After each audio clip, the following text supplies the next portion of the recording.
Hi, this is Kelly from paperbeadrollers.com.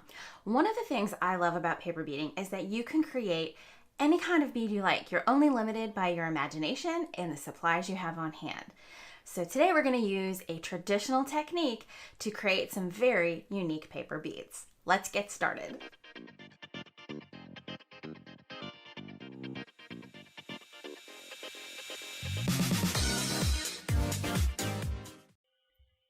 The tools and supplies you'll need for this project include a green bead roller from paperbeadrollers.com, scissors, white school glue, diamond glaze and glazing tools like a paintbrush, toothpicks, and a foam block. For the paper beads, I'm using 65-pound cardstock in 3 colors. Now, I also raided my paint drawer and found colors that matched my cardstock. This is my favorite color combination for spring and summer. The bright coral and teal blue make me think of long days at the pool and relaxing in the backyard. I'm going to use a common technique to style this paper before I cut it.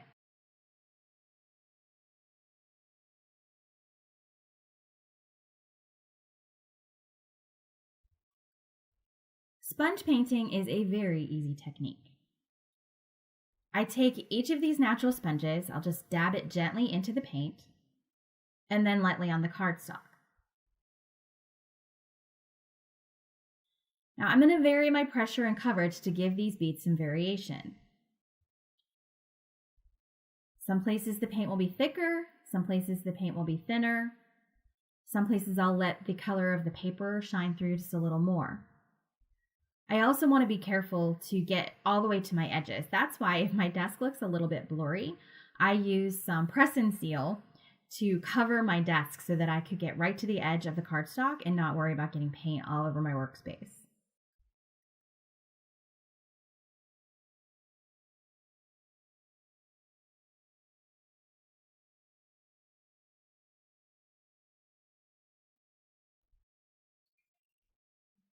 Now once this layer dries, I'll layer the second color over it. I'll do this with each of the colors of cardstock.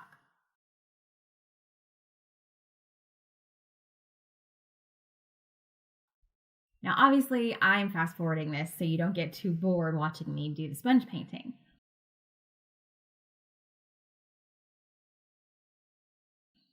One thing to note about the cardstock I'm using, it's colored all the way through. There is no white core. Now that's important when you're making round beads because the edges of the strips are going to show.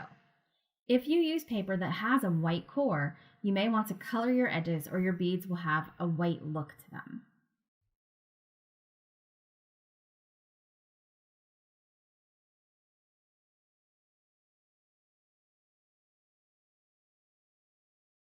I decided to make a slightly different pattern on the blue paper just for fun.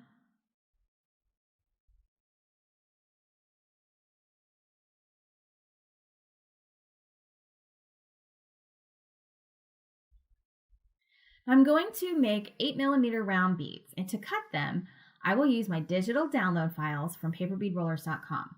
Now this digital download pack comes with a PDF version you can print on your home printer and hand cut. It also comes with SVG files for your cutting machine, which is what I'm going to use to cut them. If you want to learn more about how to make these particular beads, I will link the video that includes the measurements in the video description. So just look down there for the link and you'll get all the information you need to make the exact size beads I'm making here. Okay, I've cut the strips on my scan and cut machine. And here's my trick for easily getting them off of the sticky mat. Just curve the mat a bit and look, the strips pop right up. Easy peasy. Now another tip I have for you.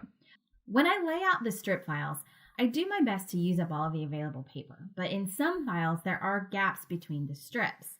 But you don't have to waste these. You can cut them apart and use those strips for beads. Now if you're like me, you have a strip stash, which is a box of extra or leftover paper strips from other projects.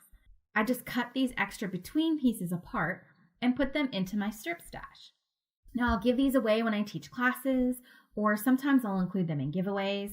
And I also put some extra strips into each paper bead starter kit box that you can get in my shop at paperbeadrollers.com. Now, if you're wondering why I'm using these tiny small scissors, these are the sharpest and easiest to use scissors I own. Plus, they're really pretty, so I love using them. I'll link these in the description too. You can get these in my shop as well. This bead has 2 strips. Now I have a choice here. First, I'm going to roll 2 strips of the same color cardstock and we'll see how it looks.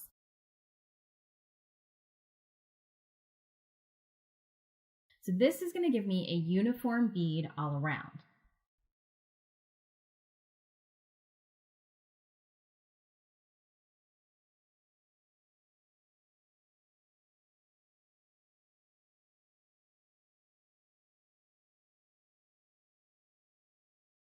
It's pretty and it's a little more of a traditional look. I like it, but I have another style I want to try.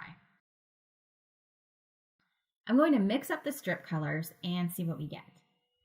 I'll try a teal strip first and then a coral strip on top of it.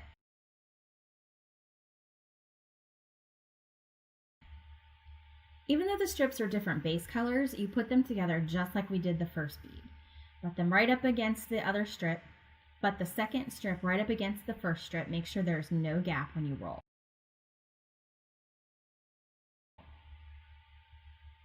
Now that's one of the things I love about paper beading. You don't have to look for the perfect bead online and hope the colors on your screen match the color you actually get when you see it in person. You can just make whatever you need. Now, while I was rolling all of these strips, I decided to go live and chat with you guys on YouTube while I rolled. So if you want, you can catch the recording of that live at the link in the video description here on my channel. It was a lot of fun. We hung out for about 2 hours while I rolled and glazed, and I gave some hints about the jewelry I'm planning to make with these beads.